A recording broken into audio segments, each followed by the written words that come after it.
Olá, pessoas! Bem-vindos a mais um vídeo aqui no canal. Nesse vídeo, eu vou mostrar para vocês os livros que eu li de janeiro até agora, o mês de julho. Então, todos os livros aí que eu li nesse semestre. Sim, eu vou contar o mês de julho, porque, como professora, no mês de férias é o mês que eu mais leio, justamente porque não estou trabalhando, então eu tenho mais tempo para poder fazer as minhas leituras literárias. Então, pega seu cafezinho, seu chazinho, se aconchega aí, pega essas dicas literárias aqui desses livros. Então, se aconchega aí, que lá vem livro, porque eu achei, inclusive, que nem teriam sido tantos livros. E realmente, né, para outras pessoas que trabalham com a literatura somente, que trabalham com o booktube, né, que são aí as pessoas que estão no YouTube e que fazem resenhas de livro, que trabalham com isso daqui não é nada, né? São pouquinhos livros, mas isso daqui já foi uma vitória para mim. Conciliar trabalho, conciliar, né, a vida de dona de casa, porque afinal de contas somos donas de casa também, treino emocional, né, e tudo mais, a vida como professora e as leituras literárias, além do estudo também. Ah, é importante dizer, neste vídeo aqui, eu não vou mostrar os livros teóricos que eu li. Livros de história, sociologia, filosofia.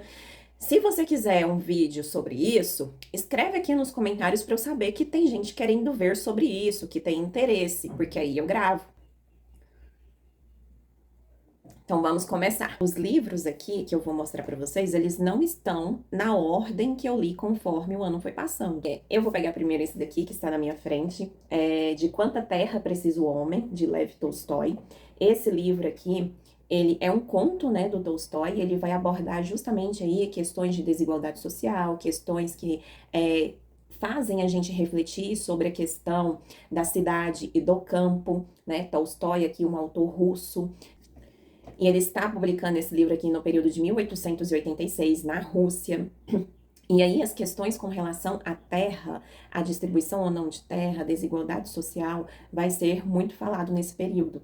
E esse conto aqui, ele vai abordar justamente esse contexto aí de discussão política, social, e é muito bom. Para as pessoas que têm medo aí de ler um Tolstói, né, que a maioria é calhamaço, esse daqui é uma boa forma de você iniciar aí a leitura em Tolstói.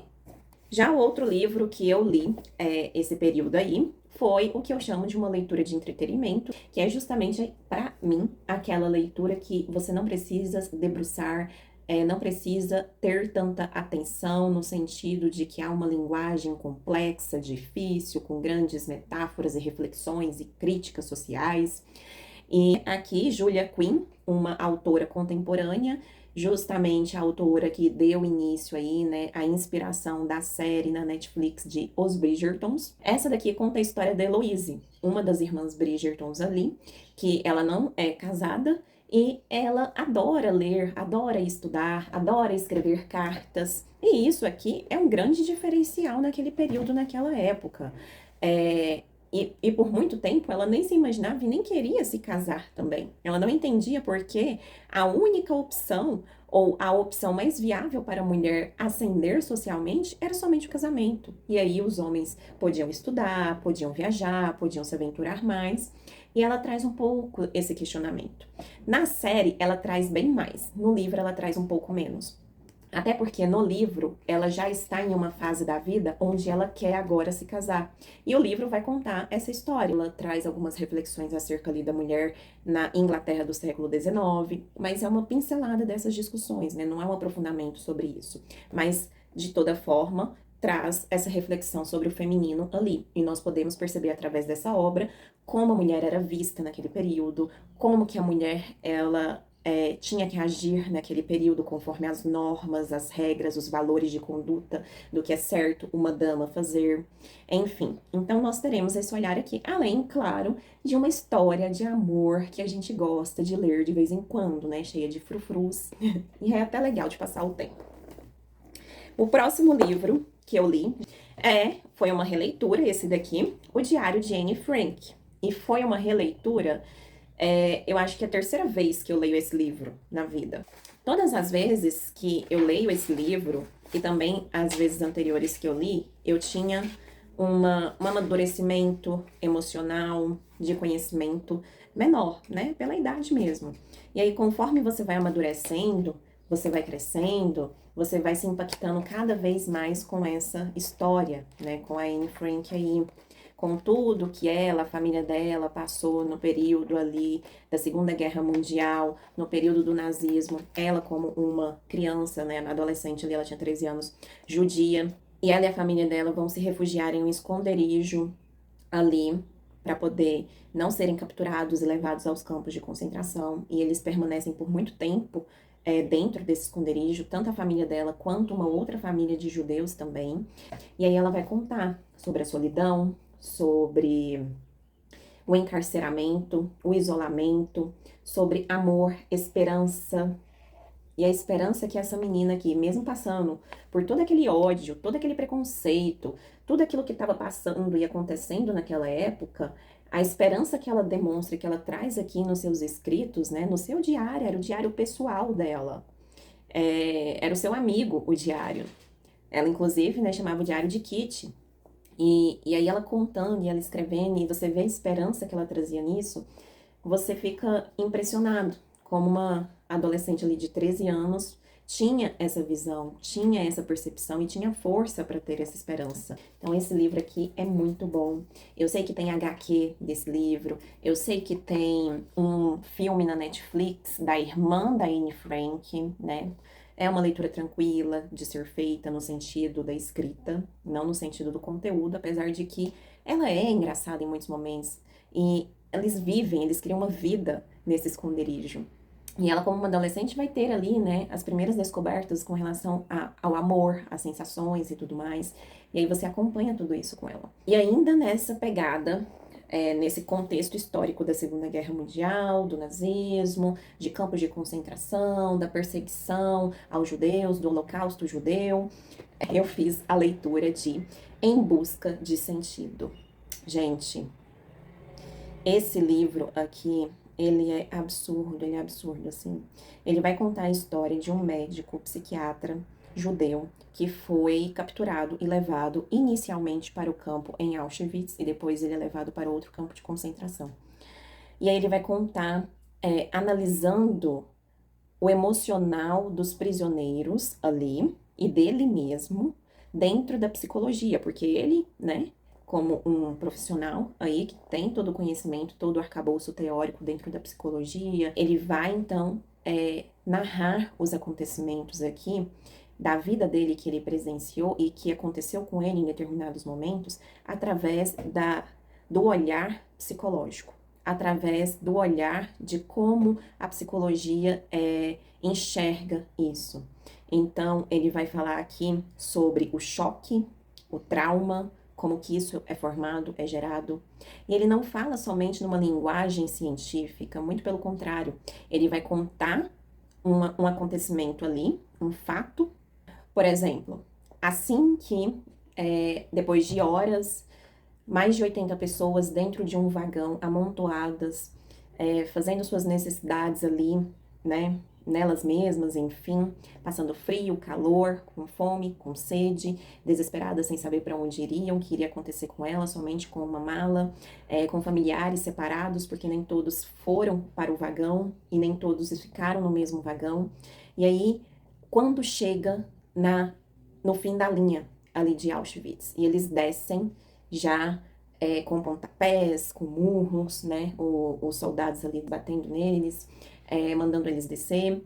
O choque de tudo isso. Como que a mente humana consegue processar isso?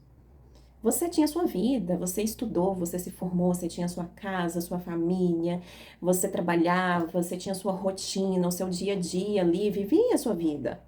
E de repente tudo isso é tirado de você e você é tratado dessa forma. E aí ele vai falar sobre esse choque. Então ele fala primeiro sobre o choque, a formação do trauma a partir disso, e ele vai falar desde o momento ali quem era escolhido para poder trabalhar e quem era escolhido para ser morto. E ele fala do processo de desumanização a partir do momento que você não é um ser humano, no sentido de você não tem nem nome. Eles, né, aqui a gente, no relato aqui que ele escreve, ele fala que eles esqueciam os nomes, os seus próprios nomes. Por quê? Porque você é um número. O número dele era o 14.000 e alguma coisa, que eu não vou me lembrar agora. Você é um número. Ou seja, você não tem emoção, você não tem sensação, você não tem alma, você não tem espírito, você é um número. Então ele fala sobre esse processo, como que a mente humana ela passa a acreditar naquilo que está acontecendo. Se você ouve repetidas vezes que você não é um ser humano, que você não presta, que você deve ser extinto da sociedade, que você só serve para o trabalho, que você é um nada, a sua mente vai acreditando nisso. E ele vai falar isso dentro da psicologia. Então ele fala sobre isso, ele fala sobre a apatia, aquele momento que você já viveu tanta coisa horrorosa na sua vida que você simplesmente não tem nenhum tipo de emoção e sensação. Você está vazio de emoção e sensação. Quem já passou por episódios depressivos ou tem depressão crônica, essa questão do vazio, ela é muito presente. E aí ele vai falar sobre isso. Aí ele vai falar também sobre os refúgios, né? Quando a sua mente busca se refugiar daquela violência, porque o seu cérebro não suporta aquilo, e aí ele busca se refugiar em qualquer outra coisa. E aí ele vai contar aqui algumas coisas. Ai, gente. Sério. Viu? Sério. Outro livro que eu li, isso daqui também, pro Clube do Livro, agora uma vibe mais tranquila, é justamente Age. É muito fofinho esse livro aqui. Ele foi escrito em 1880 por uma mulher. E ele vai contar a história aí da Heidi, essa menina, que ela é órfã. E ela acaba... Ela morava com a tia em Frankfurt, né, na Alemanha. E aí a tia não pode mais cuidar dela. Então a tia leva ela para poder morar com o avô lá no alto da montanha, né? E aí, esse livro, ele traz toda a leveza de uma criança, então ele vai trazer o olhar infantil, o olhar inocente, aquelas perguntas que você fica reflexivo, de uma criança estar fazendo essas perguntas, de uma criança estar pensando sobre isso. E eu gosto muito de livros que trazem o olhar infantil, porque a gente tem uma outra ótica, né? Uma outra perspectiva da história, quando você vê pelo olhar de uma criança. E aí esse livro ele vai falar sobre família, ele vai falar sobre perdão, ele vai falar sobre esperança, sobre harmonia, sobre amor, né, entre os próprios familiares, sobre cuidado, sobre o medo da morte, e tudo isso através de um olhar de uma criança. Isso é genial. A construção de uma narrativa assim, né? Tem um outro livro que também se passa no olhar de uma criança, que é um dos meus livros favoritos, que é justamente O Sol é para Todos. Só que esse daqui já em um outro contexto histórico, trazendo aí críticas sociais sobre o racismo, segregação racial e tudo mais, mas traz o olhar de uma criança. E você percebe assuntos tão complexos, tão doloridos, tão difíceis de serem tratados até por nós adultos, e aí vem com a inocência da criança. E aí aqui, né, traz isso daqui também. Então, é uma leitura muito boa. Ah, meu Deus do céu, meus livros caíram. Outro livro que eu li também é Bem-vindos à Livraria Rio Nandong. Esse estilo de literatura, escrito aí por coreanos, né, e tudo mais, tem sido chamado de uma literatura de cura. Por quê? Na maioria dos casos, eu só li dois nesse sentido, que foi um outro sobre a livraria também, eu vou deixar a fotinha aqui, e esse daqui. Todos tratam da história de uma pessoa que ela se encontra em um momento da vida onde ela tá em uma crise, no sentido de que ela não consegue mais ver sentido no seu trabalho, nas suas relações, seja relação amorosa, que ela precisa se distanciar da sua família porque ela não se sente mais em casa onde ela está, ela precisa se reencontrar, se redescobrir porque ela está se perdendo de si mesma. E quem já passou por isso, né, sem ter o sentimento de que você se perdeu de si mesma, que você não é mais você mesma, vai entender esses processos aqui. E isso vai acontecer com a personagem aqui, a Yeongjun. Não sei pronunciar, gente, releva aí. E eu acho a coisa mais fofa do mundo as capas. Olha o trabalho, entendeu? É a coisa mais linda. Eu não estava de jeito nenhum esperando gostar tanto igual eu gostei desse livro. Eu comecei a ler esse livro aqui no Kindle. Eu parei de ler, fui na livraria e comprei, porque eu falei, ele vai se tornar um favorito do ano e eu preciso tê-lo. E eu não estava acreditando nisso, porque eu não estava esperando isso desse livro. Eu estava esperando ser uma leitura para passar o tempo, gostosinha, fofinha, mas as discussões que a gente consegue perceber aqui, essa personagem, né, Young-jo, eu tô lendo o nome dela aqui, ela precisa mudar de vida, justamente ela está passando por essa crise emocional que eu falei para vocês, e um dos sonhos dela é ter, né, uma livraria, e ela abre uma livraria. E aí aqui traz toda a discussão acerca do mercado de livrarias, a dificuldade em manter uma livraria em um país onde o número de leitores não é tão grande, a dificuldade em manter economicamente, toda a questão editorial também de determinados livros, né? Trazer livros somente que são hypados para a livraria, porque isso vai dar mais dinheiro para a livraria, ou trazer livros aí clássicos antigos, livros não tão falados e que ela gostava muito para ser vendido, vai trazer todo esse olhar acerca do mundo editorial, acerca do mundo aí é, dos negócios, né, da livraria, e isso faz refletir e pensar muito aqui no nosso país, uma vez que nós vemos muitas livrarias entrando em falência, muitas livrarias fechando, poucas livrarias que nós encontramos nas nossas cidades, eu estou falando aqui pensando em Goiânia. Então traz essa questão, mas para além disso, vai trazer discussões aqui filosóficas sobre a questão do trabalho, sobre a questão da vida e aquela ideia de você não só viver para o trabalho, mas você conciliar trabalho e conciliar o vivenciar da vida, o experienciar da vida, você desacelerar a mente, você focar no presente, vai falar aqui muito sobre uma parte aqui que me marcou, algumas partes me marcaram, inclusive, em que ela reflete sobre relacionamentos amorosos, em que ela reflete sobre o sentido da vida, o sentido que ela tem que dar para a vida dela nesse sistema no qual nós vivemos. Ela reflete sobre a ideia de sucesso. O que é ter sucesso? É você ter uma conta bancária exorbitante, ter as últimas coisas aí do ano, de marca e tudo mais. Como que fica o emocional dentro desse processo de consumismo, onde o ser humano vale somente aquilo que ele tem materialmente falando? Como ir contra essa correnteza? Tem como? Ela vai trazer reflexões aqui que vai trazer dentro da sociologia, além de tudo isso que eu falei, né, em Max Weber, sobre a questão de como nós valorizamos o trabalho acima de nós mesmos e toda a relação ali da ética protestante, o espírito do capitalismo. Quem tem aula comigo, eu falo muito sobre isso, e esse livro aqui, ele tocou nisso, e quando ele tocou nisso, eu falei, ai, gente. E ela traz uma reflexão sobre isso também. Esse livro, gente, esse livro aqui, com essa capinha fofinha aqui, bonitinha a capinha, ele fala, ele traz essas reflexões aqui. Pois é, também fiquei chocada. E como aqui estamos falando de uma livraria, vai falar também sobre o mundo literário. Sobre a questão que muito se discute hoje em dia, esse livro é uma literatura que vale a pena ser lida? Esse livro é uma literatura superior ou é uma literatura inferior? Não acredito nesses termos. Mas traz discussões com relação a isso aqui também. E são discussões muito contemporâneas que nós temos. Aí um outro livro que eu li, mas que eu não gostei tanto, foi O Massacre da Família Hope. Eu li rápido, mas eu estava gostando dele no começo. Mas é a história de uma família que foi assassinada durante uma noite. Eles moram em um casarão no topo de um penhasco, então traz toda aquela questão da aura gótica, né?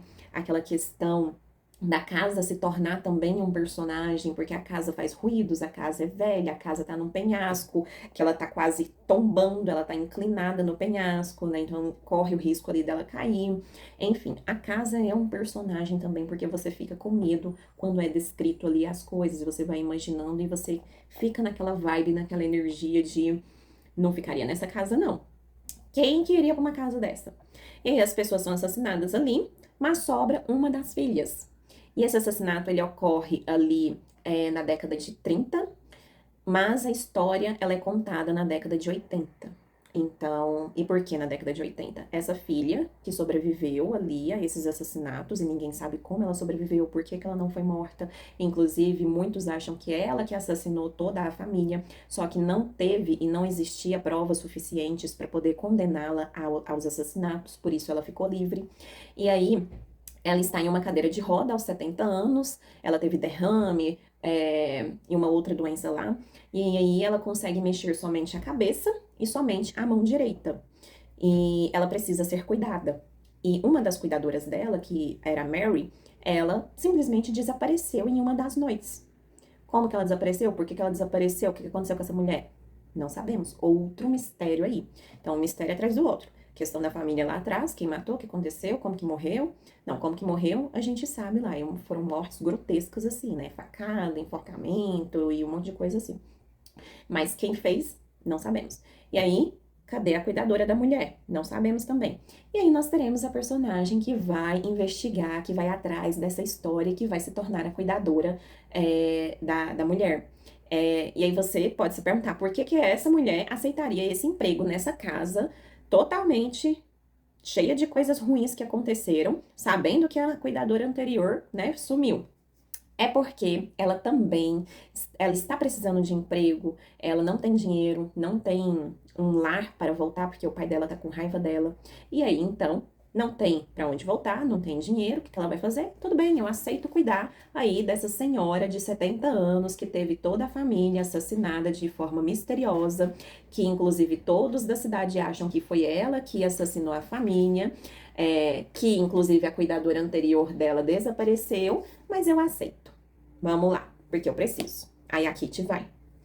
E aí nós temos o desenrolar da história. E é massa. O primeiro plot que você, né, fica sabendo ali, eu já desconfiava mais ou menos. E aí você, só que eu não desconfiava de tudo. E aí você fica assim, oh, meu Deus.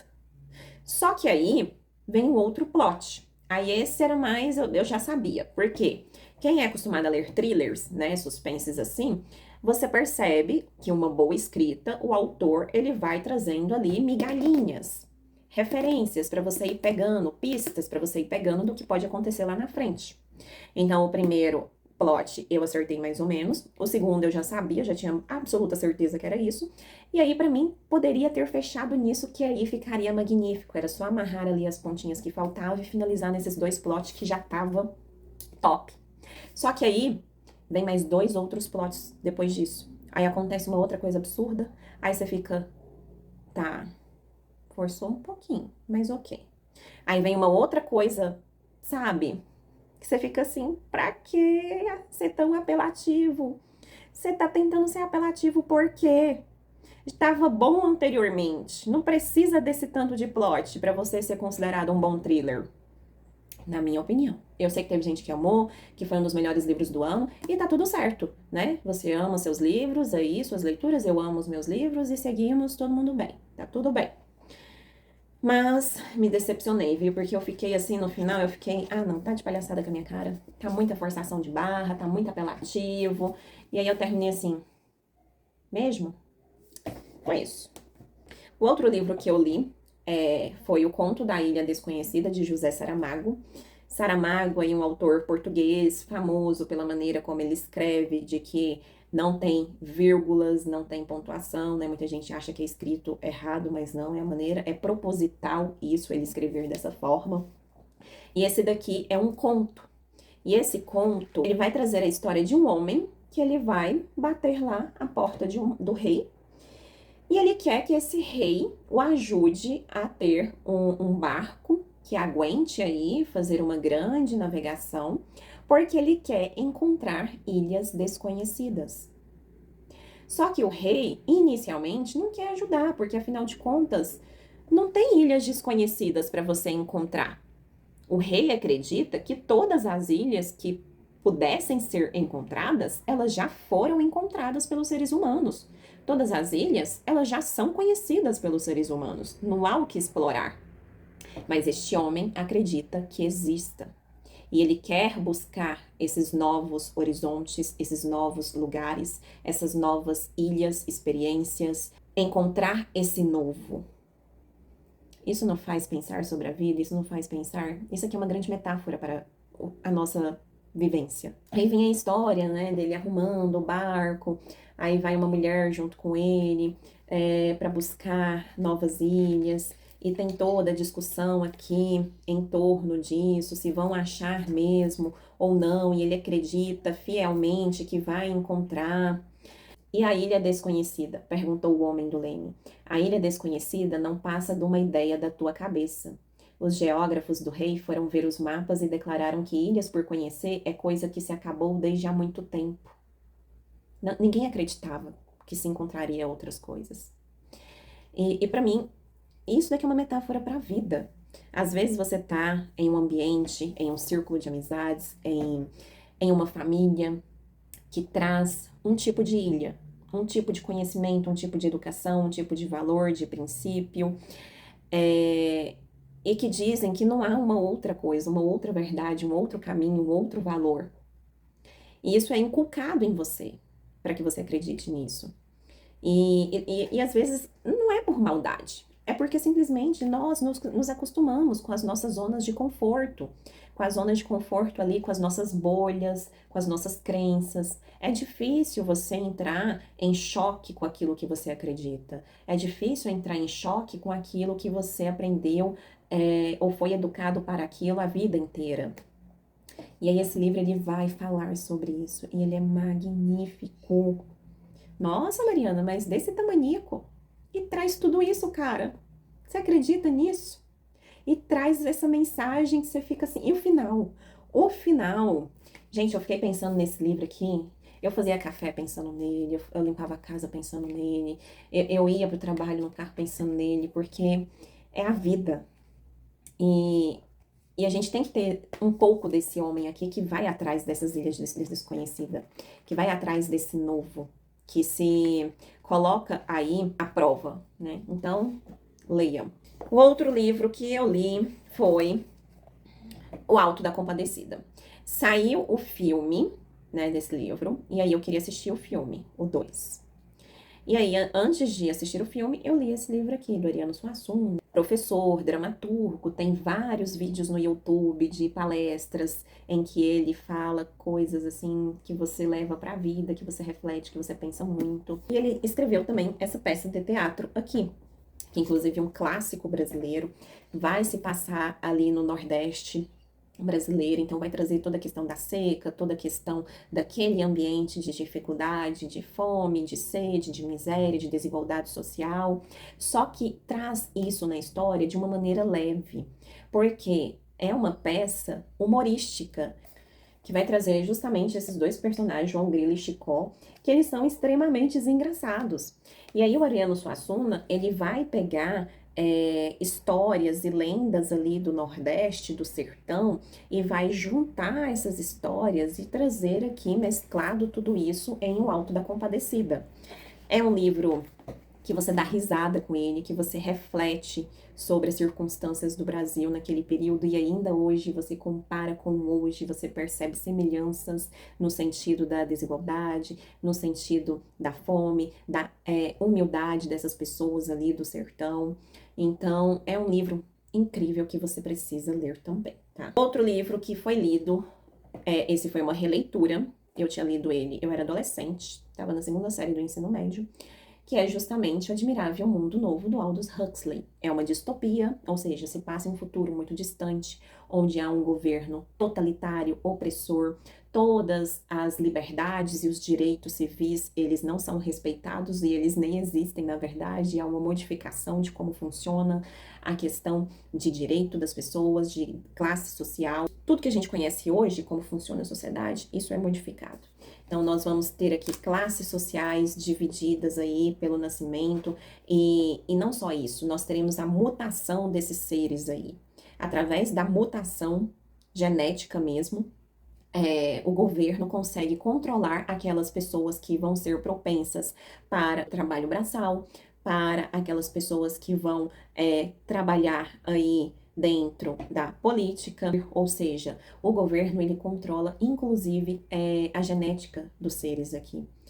Ele controla a reprodução Porque, afinal de contas, não há mais mulheres que engravidam, não há mais o ser mãe, o ser pai.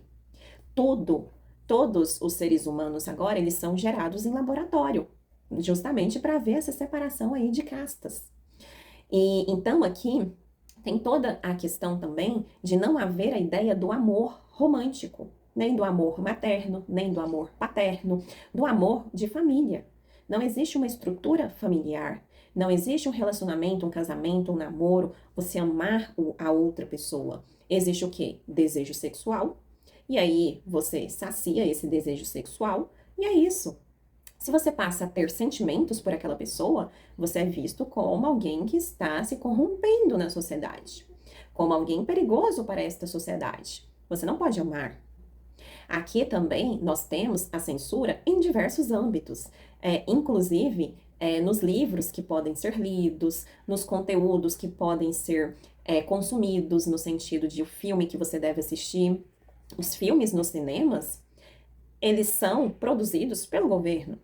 E eles são produzidos para que você compreenda e seja cada vez mais introjetado nessa sociedade.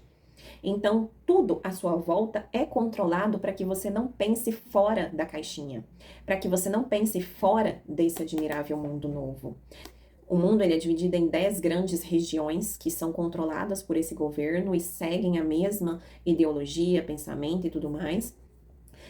Só que uma reserva que eles não conseguiram domesticar, disciplinar, controlar, essa reserva ela ainda continua. E lá há pessoas selvagens, há aquelas pessoas que vivem na barbaridade, aquelas pessoas que vivem no passado, que são a ameaça ao nosso admirável mundo novo. E aí um desses homens, né, um desses caras, ele vai para essa sociedade, para esse admirável mundo novo. E lá ele vira como se fosse uma atração de circo, como se fosse uma atração do zoológico. Todo mundo quer ver como ele vive. Nossa, ele tem uma mãe, ele tem sentimentos, ele tem amor.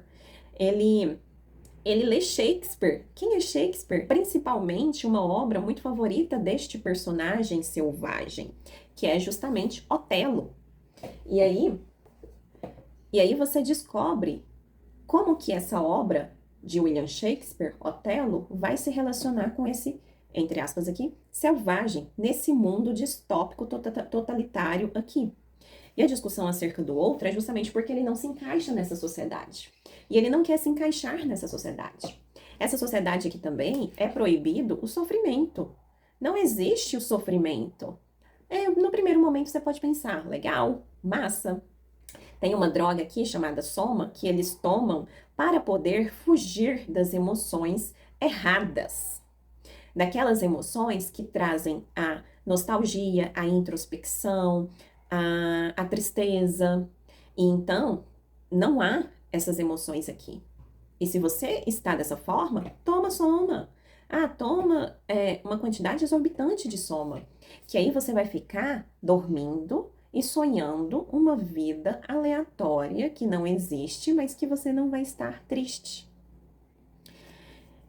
Essa distopia aqui, ela é uma distopia clássica e ela traz muitas reflexões acerca, quando nós trazemos para o nosso cotidiano, para o nosso contemporâneo, para nós refletirmos sobre a questão de classe social na nossa sociedade, o preconceito com relação às classes, o elitismo, faz nós pensarmos sobre as relações amorosas hoje em dia, que aí a gente inclui a ideia do desapego, a ideia de quantidade ser melhor do que qualquer outra coisa, de você não amar, de você não se apegar, a questão da fertilidade, de ser mãe ou não, de ter filhos ou não.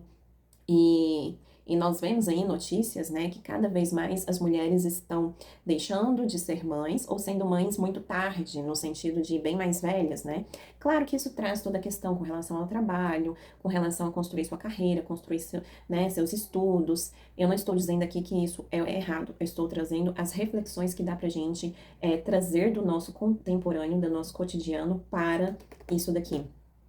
Dá pra gente refletir também sobre a questão de você não poder demonstrar as suas emoções, de você esconder as suas emoções, de você que é mais introspectivo, é mais calado, que você quer mais na sua, você que é mais triste, você não pode ser dessa forma, você não pode ser introspectivo, você tem que estar feliz.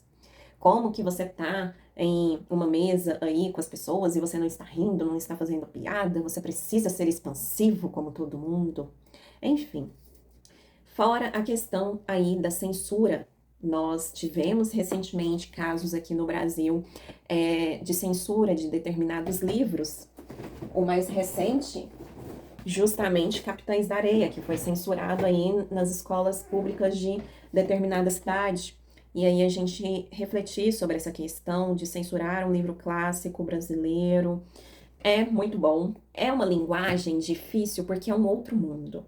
O ambiente aqui, nós não estamos acostumados com ele. Tem toda a questão científica, tecnológica, e o Aldous Huxley, o autor, ele tem que mostrar para você como que esse mundo funciona, porque não é o mundo que nós vivemos, não. Esse aqui é um outro mundo. Então ele tem que apresentar esse mundo para você. Então, no começo é realmente difícil você imaginar o que ele está descrevendo, imaginar todas as questões tecnológicas que são descritas aqui, né? Enfim, mas vale super a pena. E o final, gente? O final, eu lembro que a primeira vez que eu li, eu não tava esperando aquilo. E aí eu li e eu fiquei, quê? Não. Eu tive que reler e eu fiquei em choque. Fiquei em choque.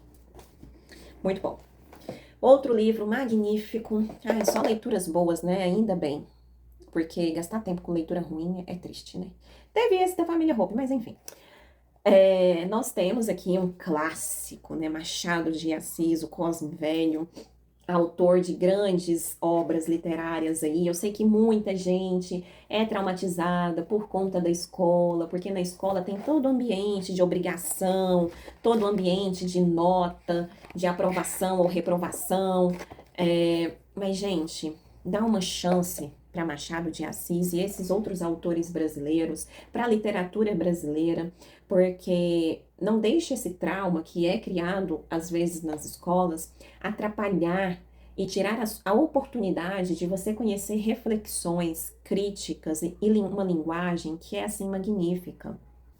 Então, nós temos aqui o doutor Simão Bacamante, né? Ele é um médico aí, e ele vai vir para o Brasil, ele está na Europa aí, ele vai vir para o Brasil e ele cria o manicômio Casa Verde. Por isso, nós temos aqui esse livro, A Folha de Guarda, representando aí essa Casa Verde. E ele quer tratar todos os transtornos mentais da população brasileira, ele quer ajudar emocionalmente a população.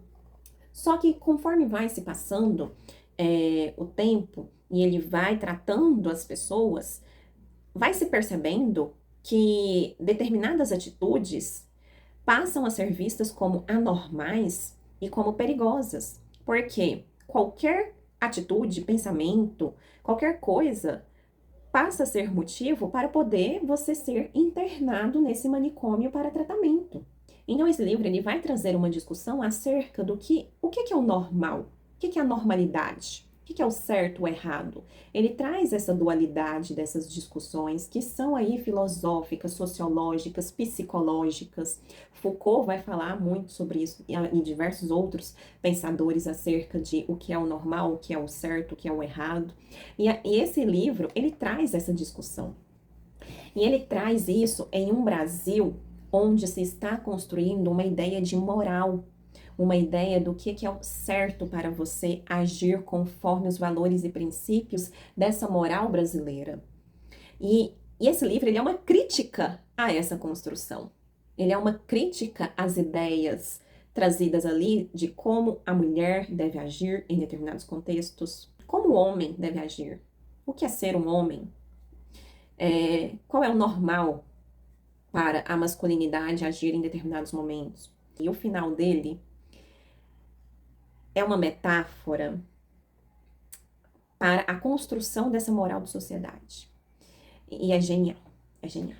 Eu vou falar de alguns livros que eu ouvi audiobook e que não tenho comigo. Eu li A Paciente Silenciosa. Gente, esse thriller, esse suspense foi um dos meus favoritos deste ano. Conta a história do assassinato do marido dessa paciente silenciosa. E aí, a partir do assassinato deste homem, essa mulher, ela vai ser internada em um manicômio e ela passa a não falar mais. Por conta do trauma, por conta de tudo que se passou, enfim, todo o processo jurídico de investigação, ela permanece em silêncio. Até que nós teremos ali um psiquiatra que ele vai para esse manicômio para tentar fazer a paciente falar, para tentar descobrir o que aconteceu naquela noite. E ele quer descobrir se realmente foi ela. Ou por quê, quais foram as motivações desse assassinato. E aí esse homem vai lá investigar. E vários outros psiquiatras já tentaram diversas formas aí dentro da psiquiatria, de tratamento, de intervenção com a paciente para poder fazer ela se comunicar, só que ela não teve nenhuma resposta a nenhuma dessas intervenções, até a chegada deste homem. E o desenrolar da história, eu fui pega de surpresa. Eu não desconfiava do final desse livro. Eu gosto desse suspense que parece que tira o tapete da gente, ele engana você, e aí chega no final, vem ali o plot e você fica, meu Deus, era isso. Mas não é um plot que você fala assim, nossa, não faz sentido nenhum isso. Faz sentido. É aquele plot que você fica, nossa, por isso que teve aquilo, por isso que ele fez aquilo, por isso que aconteceu aquilo. E aí tudo se fecha, se amarra. É um thriller bem construído, A Paciente Silenciosa. Muito bom, tá? O outro suspense que eu li foi A Empregada, uma trilogia de livros, mas eu fiquei só no primeiro, porque o primeiro foi suficiente pra mim, e eu gostei muito do livro. Eu não gostei do final. Os últimos capítulos, as últimas páginas ali, as últimas 30, 40 páginas, onde se resolve a história ali, eu achei que foi muito rápido, que foi uma sucessão de acontecimentos que não foi tão bem detalhado e que passou muito rápido.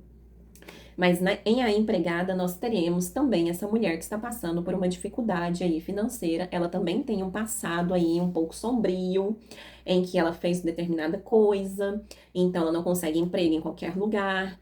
É muito difícil para ela arrumar emprego, ela estava morando no carro, até que ela consegue o emprego de ser governanta dessa casa, onde mora um casal com uma filha. E a filha do casal, ela é toda bizarra, meio estranha, menina, cria todo essa aura e essa vibe de mistério em torno dessa família. Você vai vendo o desenrolar ali dos acontecimentos. É muito bom esse livro também. Vale a pena a leitura. Eu li O Cirurgião. Esse livro, O Cirurgião, ele é um pouco difícil de ser achado, creio eu. Mas é uma leitura que você fica fissurado, assim, sabe? Você fica focado naquilo. Vai contar a história de um serial killer. Ele assassina mulheres somente e de uma maneira brutal. Ele amarra elas, faz cirurgia ginecológica nelas enquanto elas estão vivas. Ele retira o útero, o ovário, as trompas dessas mulheres sem anestesia. Ele corta e tira. E aí deixa ela sangrar até morrer. Olha só. E aí, uma das mulheres que ele ataca ela consegue sobreviver. Ela ataca ele de volta e ela acaba atirando nele e matando ele. E aí ela se torna médica, né? Enfim. Até que, não sei se 10 anos depois ou quantos anos depois, volta a acontecer assassinatos desta mesma maneira. Só que o cara já não tinha morrido. Aquela vítima que sobreviveu, ela não tinha matado ele? Quem é essa pessoa que está fazendo esses assassinatos hoje em dia? Será que é alguém copiando? Ou será que o cara não morreu? O que está acontecendo? E aí o livro ele vai trazer discussões acerca do machismo, porque nós teremos um investigador homem e uma mulher, e aí vai mostrar como que essa mulher ela é tratada na delegacia, como que ela é tratada na investigação, como não é levada a sério o que ela fala. Além do que traz toda a questão da misoginia, que é justamente o que? O ódio à mulher, ao feminino, que é justamente praticado por esse serial killer, porque isso é muito emblemático. Ele mata somente mulheres e não é de qualquer forma. Ele retira ali o útero, ele retira ali, né, o órgão feminino que produz vida, que tem a capacidade de gerar vida, um novo ser, uma nova continuidade, que traz ali todo esse simbolismo em torno da mulher, né? Da fertilidade, da geração de vida, de dar à luz, de gerar um ser, enfim. E ao retirar isso, né, traz vários simbolismos também. Vai falar sobre psicopatia, porque nós teremos aí sendo analisado e sendo trago conceitos dentro da psicologia acerca da psicopatia. Então, esse livro, ele é muito bom mesmo. Nossa, não, na verdade, esse é melhor do que A Paciente Silenciosa, que eu falei que foi um favorito de thriller. O Cirurgião, ele é melhor que A Paciente Silenciosa. E o final dele, eu consegui acertar, mas é porque eu tava tão dentro da história que eu ficava pegando as pistas assim, ó, eu ficava anotando. Aí eu anotava determinada informação, anotava determinada atitude, anotava determinada ação, e aí eu ia ligando. Eu fiquei tão fissurada que eu ia ligando as coisas e eu consegui descobrir o que que era. Uma parte, tinha uma outra parte ali que eu fiquei assim, caramba, realmente faz sentido. Tem isso também. O outro que eu li também foi A Garota do Lago. É uma estudante universitária, ela vai para uma casa do lago para poder estudar, né, enfim, e passar um tempo ali. Acontece muito isso, né? Sempre os filmes têm isso, né? A mulher vai sozinha pro meio do mato, numa casa isolada, onde não tem nenhum vizinho, ninguém por perto, e ela vai para lá sozinha. É o que acontece aqui. E aí lá, ela vai ser brutalmente assassinada. Ela sofre abuso sexual e ela é morta. E não descobre o que aconteceu com ela, quem foi o assassino, né? Acaba sendo uma investigação que não deu aí um resultado. E aí passa-se um tempo e uma outra mulher, uma jornalista que trabalha em uma revista de investigação, ela vai até essa cidade para poder investigar esses acontecimentos, investigar o que aconteceu com essa personagem, o que aconteceu com essa vítima que foi brutalmente assassinada. A vítima que foi assassinada se chama Becca e a jornalista é a Kesley. Acho que é assim.